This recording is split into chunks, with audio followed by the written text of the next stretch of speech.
আপনার কাছে টাকা নেই, কোনো ক্ষমতা নেই, কিন্তু মানুষের উপকার করার প্রচণ্ড ইচ্ছা আছে। জানেন কি, শুধু এই অকৃত্রিম ইচ্ছাটুকুর জন্যই আপনি বিশাল পুরস্কার পেতে পারেন।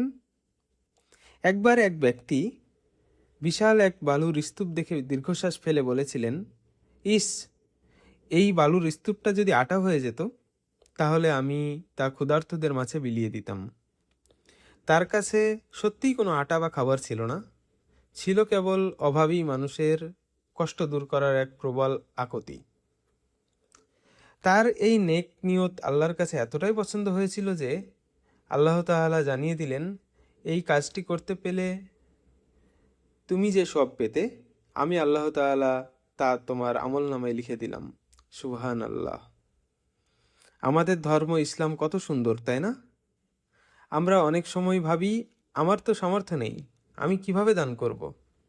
কিন্তু আল্লাহ দেখেন আমাদের অন্তর, আমাদের নিয়ত। আপনার নিয়ত যদি খাঁটি হয়, সামর্থ্য না থাকলেও আল্লাহ আপনাকে পূর্ণ সওয়াব দেবেন ইনশাআল্লাহ। তাই আজ থেকেই ভালো কাজে নিয়ত করতে শুরু করুন।